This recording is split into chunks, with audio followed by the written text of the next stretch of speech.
So this is the aquaponic system that was made at Marshall Math Science Academy.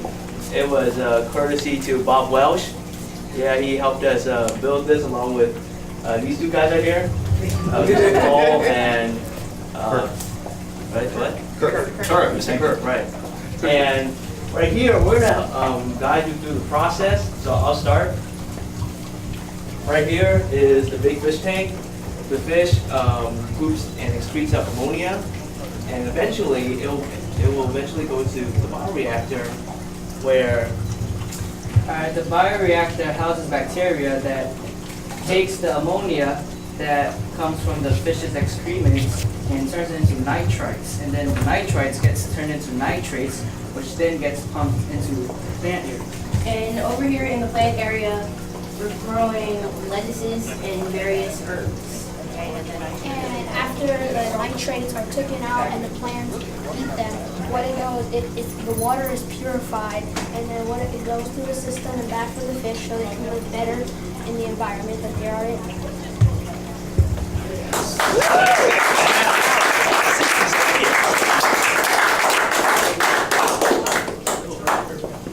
Are you guys enjoying this? Yes. Yeah? I have no problem. I'm Bob Welsh from the Wheelhouse. I hear some of you have been doing your own research on aquaponics and bringing it back in and talking to the scientists and teachers. Yeah? Has it been fun to go online and see other systems? You're going to participate in something that's international. What happens, where do these guys go next?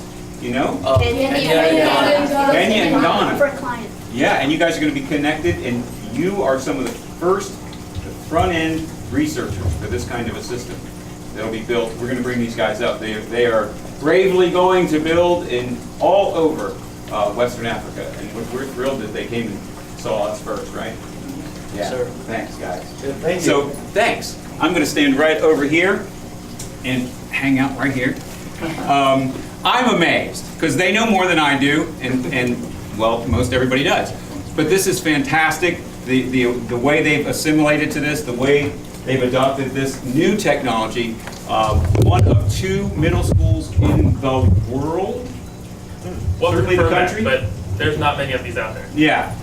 So this is really cutting edge stuff. This is what's coming in agriculture. This is how we're going to feed the world, all of us together in these smaller economic settings. We at the Wheelhouse are building several long-term apprenticeships in many sectors, technologies, retail, and what's really taken off is this agricultural technology, controlled environment agriculture, and it's really taken off because of a company called B Theory Inc., which is a benefit corporation, has brought in amazing partners that we never would have otherwise met, and finally shined a light on this fantastic place, Marshall Math Science, a great teacher, Leanne Cox, and brought to us Agrico. And I want to bring up the guys from Agrico, Paul and Kurt. Come on up, guys.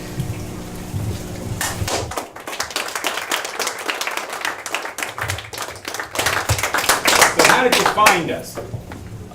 So we work with Ian Kansky from B Theory. He put us in contact with Bob Welsh and Leanne Cox to start this project here and use it as a prototype for the work that we do internationally through Agrico. So we use a couple of universities for prototyping projects for us and doing research for us, but in speaking with Leanne and Ian, we determined that Marshall Math Sciences would be a good spot to actually have the students do the prototyping for us, do the initial research to get our baseline numbers, to give us the projections of what it is that we should be looking at in Kenya and Uganda and how we should build those systems over there. So, thank you to Leanne and Ian. Thank you for coming. I mean, it's just been a wonderful experience so far. It's generated a lot of enthusiasm and excitement with the students and with the staff, and we're just looking forward to bigger and better things and what's going to happen next. Right. What this system is going to teach us and what these young people are going to teach us is how to scale this. And we have plans to build several systems like this throughout this community, throughout Harrisburg and surrounding communities, and teach on a community level.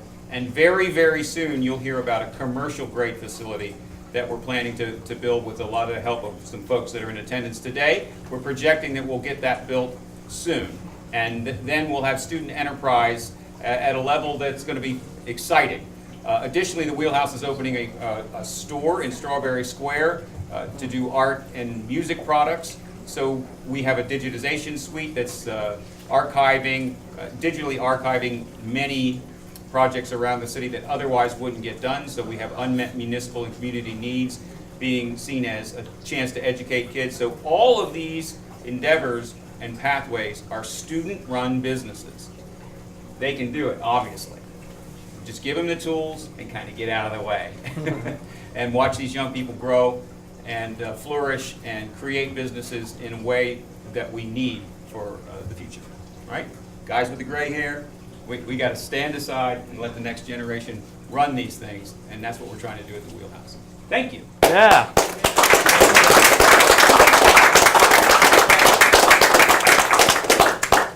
Dr. Knight, what do you think? I'm just overwhelmed. I'm just thinking about how the board is just going to go crazy when they make the presentation at the board and then invite them in. I was just speaking to Principal Marisol Craig and talking about how many opportunities this opens up for our students. And to see that we are piloting this and it will impact the rest of the world is just incredible. And some of the students actually spoke to me about their entrepreneurship, as they would like to make sure that they go right into the restaurant business and help with the selling of the fish and the vegetables and contracting already with local restaurateurs. So my hat's off to those of you who are thinking in that way already. So we're pretty excited about this. And the opportunity that this just coincides, as Marisol Craig, our principal, was saying, with our college and career pathways and the internships and apprenticeships that will open up as well. So we thank you to our community and our business leaders and for just allowing us to be a part of this. This is great. So thank you, students, for being so outstanding. Any questions for the students from anybody? Okay, I got a question. Okay. So what do you think about this? How do you think this is going to impact other people in other places? What kind of impact can this have? Oh, well, definitely in Africa, where people are starving, this will definitely produce crops. And also food and fishes, especially to feed those who are hungry. And you were going to say? Economically, we could build. I'm sorry, I can barely hear you. Speak up, Dawn. I'm old. Economically, we can get money from these machines and we could use it for other science projects that we're going to do in the future. And so it can help us build even more money and make the economy a better place to live. Oh, thank you. Yes. And it could bring food to overpopulated areas in bigger cities. Like for New York, since it's pretty space efficient, they could put it on top of the rooftops or in apartments. They could like alter the design of it, maybe put the fish tanks on top of the plants or something like that. Did anybody thought of any place that it could be used in Harrisburg? Have you given any thought to that? For the schools, probably? Absolutely. Community gardens. Community gardens, yeah, that's a great place. And I do have to share one of the things this morning. There was a group in and we were feeding the fish and we were talking about some of the lettuce and the plants, and one of the students had an idea that when the lettuce is fully grown, they're going to make salads for the teachers for lunches. Oh, It's a wonderful idea. That's great. I do too. So two quick pathways out. Nutrition. We all need to learn something more about nutrition. This is going to be a great way for the students to help us all understand how to eat better. And interestingly enough, just on this first build and interest from other educational enterprise builds, there's a conversation convening to build a food distribution system, a trucking company. That's real business. Yeah, somebody's going to buy some trucks and somebody's got to buy some refrigeration. And so what's happening here is the beginning of a whole new business cycle.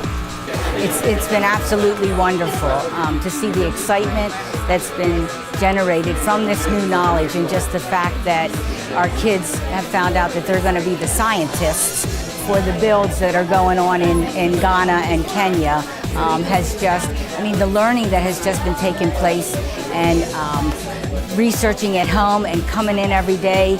Look what I found, look what I discovered. Can we do this? Can we do that? It's just been wonderful. So right here is our big fish tank. Basically, when the fish poops out, it poops out ammonia, right?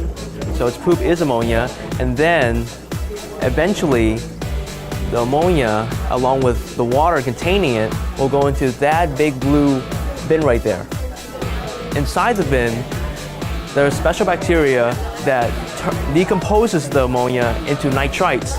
And then another bacteria decomposes that nitrite into nitrates. Eventually, the water containing the nitrates will flow down that tube right there and into our plant bed, where you see there's a lot of herbs, there's a lot of lettuce, everything. Sage, rosemary. The plants will suck up the water along with the nitrates, receiving their nutrients. Eventually, the water will be all empty, just H2O, and then it will flow back into our fish tank, and the cycle starts over again. Disengagement tends to be a little bit more pervasive in middle school and high school, and if we can start doing some project-based learning with more active engagement from the students, then they're excited about coming to school and thinking about things for the future. And with us going with the pathways at the high school, this is just a way to do an exploration of science and ag tech, hopefully that they'll choose one of these pathways when they go on to 9th through 12th grade.